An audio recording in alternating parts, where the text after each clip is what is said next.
Gibify Fafirt é Gatuno.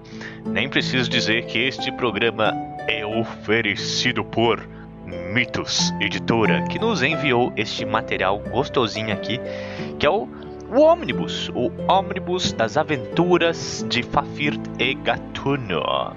Da minha parte, gente, eu já conhecia o material, né? Vocês já sabem que eu sou um fanático que adora literatura fantástica, em tudo onde ela abrange, nos livros, nos filmes, nos gibis, né? Mas enfim, eu já tinha esse material, né? Eu já tinha importado ele dos Estados Unidos. Eu tinha a versão Fafirt Gatuno Omnibus da Dark Horse, que no caso, né, tem um nome original, que é Fafirt and the Grey Mouser. Vocês que têm o ouvidinho afiado pro inglês, né, já devem ter notado que Grey Mouser pode ter um som meio que errado com gatuno, né? Já que Grey Mouser literalmente significa o camundongo cinzento, né? E aqui foi traduzido para gatuno. Gente, eu concordo com a tradução, tá? Se você lê os contos originais, você sempre vai ver que o gatuno, ele é comparado com o felino, né? Ele tem a adaga dele se chama pata de gato ou garra de gato, né? E nunca as analogias dele são feitas com ratos. Isso se deve porque Grey Mouser, né? Ele tem esse tino de ser sorrateiro, de ser acrobata, de ser alguma coisa que não é forte, mas sim rápido e esguio, né? Então acho que a tradução ela se perderia muito se você fosse para camundongo cinzento, né? O americano, o britânico, ele vai entender de cara, né, o que se trata. Mas para o português brasileiro, acho que a tradução para gatuno foi assim um pouco inteligente. Eu acho que foi muito bem cabível, tá? Então, embora não seja a literal mais correta, pro contexto da obra, eu acho que é muito legal, tá? Falando em contexto, eu decidi fazer um mini curso sobre espada e feitiçaria, que você vai ouvir agora.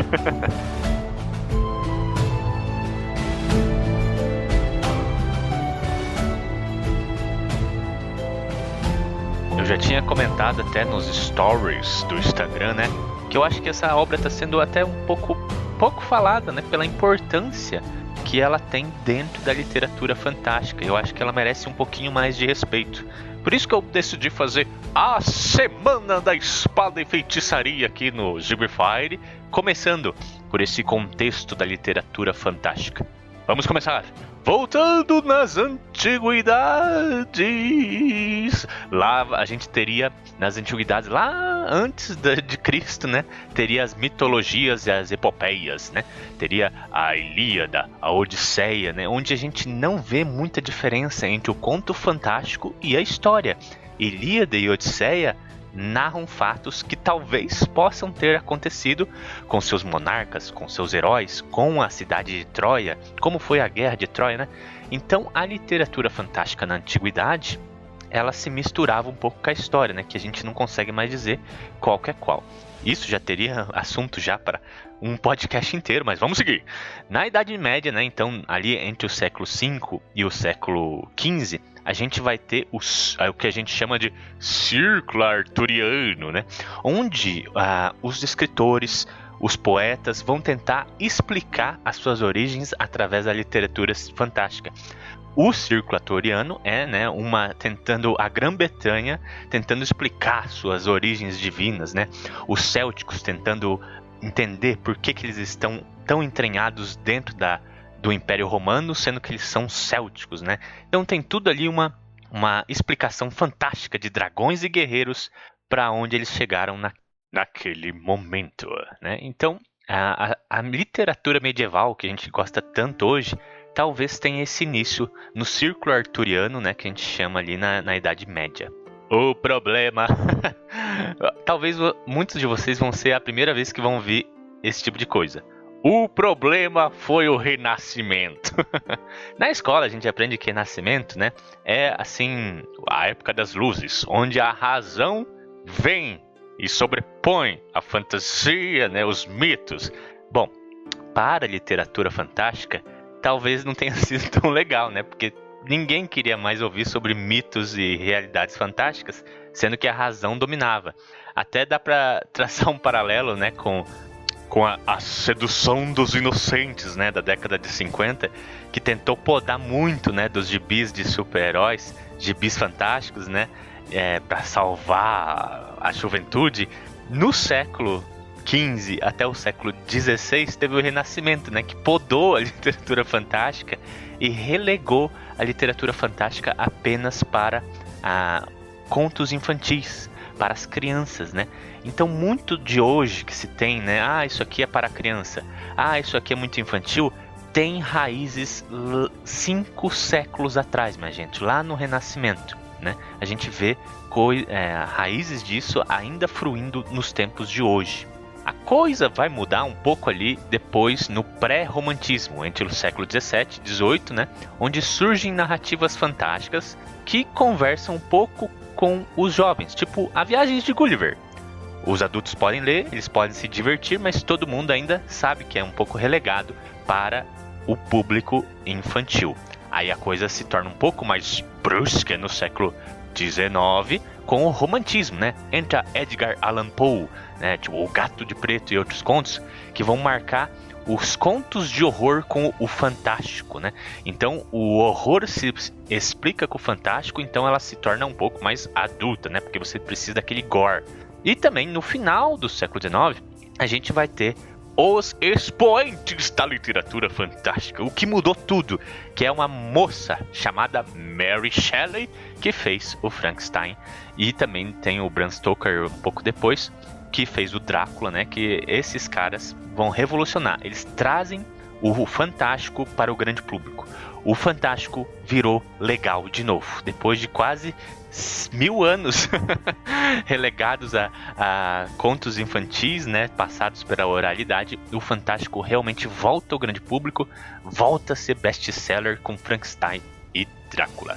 A linha temporal e o estudo da literatura fantástica, ela tem assim um consenso até o final do século XIX, né, até o começo do século XX.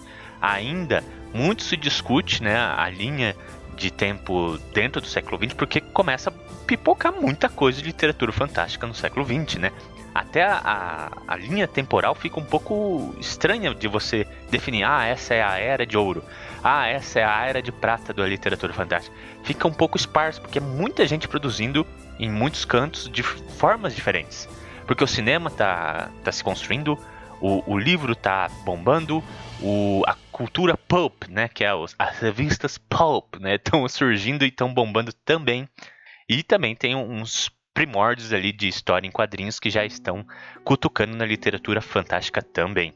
Por isso, agora eu abandono a linha do tempo, né, paramos aqui em Frankenstein e vamos, porque hoje, no contexto, né, do século XX e XXI, brotou vários gêneros fantásticos. Eu não vou falar de todos, né? Eu vou citar aqui alguns até conhecidos como a fantasia histórica, né? Tipo Hellboy e Mágico Vento. Eles tentam inserir o fantástico em elementos históricos lá de não sei quando, mas tentam pôr o fantástico ali no meio, né? A fantasia de fadas, né? O Fairy Tale Fantasy, né? Que a gente já conhece tantos de contos infantis, e tem outros autores que brincam com isso, como Stardust, do Neil Gaiman, né? Ou os contos do Grimm, né? Dos irmãos Grimm, no caso. Tem a fantasia científica, que é assim, ela não chega a ser um sci-fi de cara, por exemplo, Star Wars ou Princesa de Marte, de Edgar Rice Burroughs, né? Ela tem ali, tipo, vamos viajar pelo espaço, mas o resto é tudo fantasia, porque não tem explicação nenhuma. É quase magia, mas parece uma tecnologia, né? Então, se você nunca ouviu falar que Star Wars é fantasia, fica aqui a dica, é fantasia mesmo, não é ficção científica, tá? Mas então, tem essa fantasia científica sim. Tem a fantasia urbana, né? Ou também alguns chamam de High Magic. Tipo, é o nosso mundo, só que por acaso tem muita magia. Então, Harry Potter, os personagens estão vivendo ali na Londres moderna, só que eles têm varinhas que soltam bola de fogo, né? Então, pode-se usar High Magic ou fantasia urbana. Dito isso, tem várias nomenclaturas, vários tipos de fantasia, mas o que eu quero falar mesmo é que no década de 50 teve o expoente, a fantasia mais titânica que o mundo já presenciou, que é Senhor dos Anéis de J.R.R. Tolkien, né? Esse cara veio e fez talvez a fantasia mais épica do universo. Tanto que muito se fala, né, do gênero literário, fantasia épica, ou tem outros ainda que chamam de High Fantasy. Essa fantasia épica e High Fantasy, ela é tão determinante, ela é tão assim brusca e clara de que ela é, que deu a entender que outras fantasias seriam Low Fantasy, ou seria fantasia baixa. Então tudo isso que eu falei para vocês, fantasia histórica, fantasia das fadas, fantasia científica, fantasia urbana, tudo seria o Low Fantasy, a fantasia baixa. Mas o teu ouvido às vezes dá um chiado assim, tipo, pô, como assim? Tá chamando meu Harry Potter de fantasia baixa? Que é isso? Que é isso? Tá falando o quê, meu irmão, do meu Harry Potter? Né? Então ele fica um pouquinho pejorativo, embora não seja, né? É só uma determinação ali desses contos fantásticos do Tolkien. Mas pensando nisso, né? Outras pessoas estavam pensando nisso, né? Do low fantasy não ser o melhor termo, né? A baixa fantasia não ser o melhor termo, que eles começaram a segmentar. Muitas dessas foram a fantasia histórica, fantasia científica, bababá, que vieram posteriormente, né? Mas, principalmente, se falando de Conan, ele surgiu antes de Senhor dos Anéis.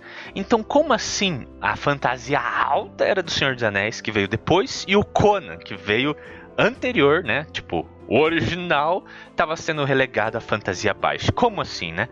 Por isso começou essa discussão, né? Então, numa revista de fantasia, entre intercâmbio de autores, tipo, naquela época a galera mandava carta, então a galera se discutia e recomendava a carta do outro autor. Dentro dessa revista estava o Fritz Leiber, né? O autor de Fafnir de Gatuno, e também estava o Michael Moorcock, o autor de Elric de Menibonnet, né? Então eles estavam se correspondendo ali e eles realmente concordavam que Conan devia ter um gênero próprio, né? Ele era diferente de Senhor dos Anéis, ele veio antes de Senhor dos Anéis, mas ele ainda não estava sendo considerado como a fantasia alta, a alta fantasia, né? O expoente da fantasia. Então eles falaram, ó, eu acho que principalmente o Fritz Leiber falou assim, ó, eu acho que a gente devia encaixar ele nesse espada e feitiçaria, definindo tudo. Então a alta fantasia geralmente é tipo quando tem um mundo fantástico e o mundo tá em perigo, né? Por exemplo, lá no Senhor dos Anéis, poxa, o Sauron vai destruir com tudo. Fudeu, minha gente, vamos fugir. Então eles têm que ir lá e impedir isso. E geralmente num grupinho, né? Não é às vezes um personagem só, né? Já na espada e feitiçaria, são problemas menores, são problemas ali, tipo invadir uma torre, tem que fugir, alguém tá tentando te matar, você tem que proteger alguém, né? Então são problemas de menores magnitudes. Na alta fantasia, existe a construção de personagem, mas não existe muito da evolução de personagem.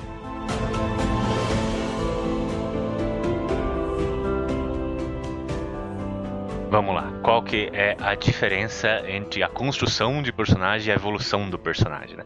Geralmente a construção é tipo quando você cita fatos históricos, eventos traumáticos que deixaram o personagem daquele jeito.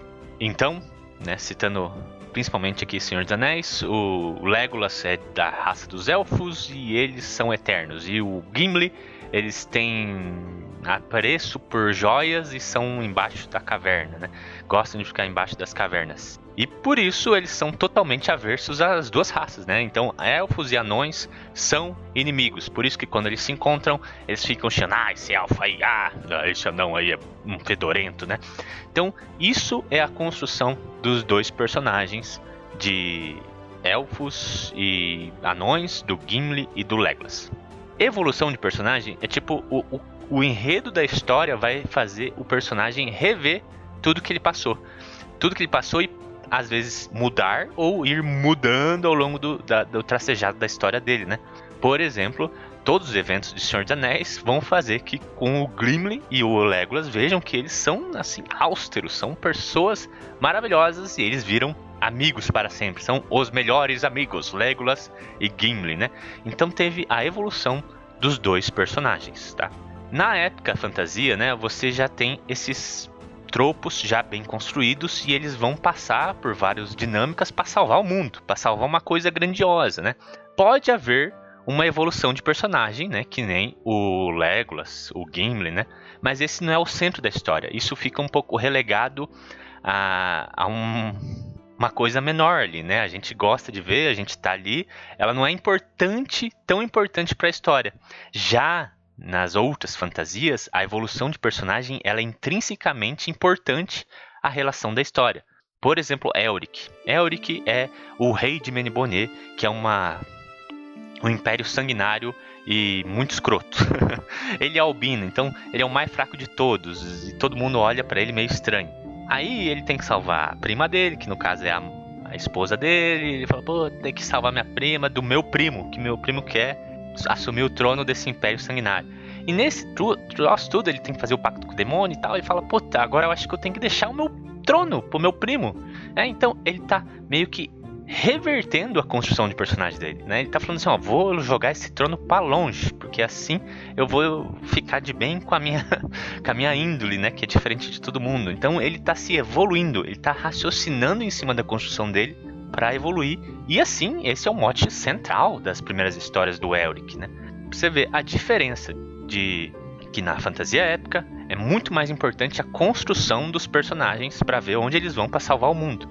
Já nas outras fantasias, né, a construção de personagem está ali para ela ser negada, né, para ela ser totalmente jogada de escanteio uma hora, porque o personagem vai evoluir acima dela, né? Então essa é assim das principais diferenças. No Conan, né, o Conan ele era todo aquele personagem super bem construído com as suas índoles de concreto e ele sabia o que era certo, sabia o que era errado e no final ele tinha que se ver, fantasia existe, droga, feitiçaria existe, magia existe, né? Ou tipo, o monstro aqui era menos monstro que o humano. Então ele tá usando, o autor, né, o Robert T. Howard, usava dessas coisas concretas e inabaláveis do Conan para dar um twist na nossa percepção no final da história.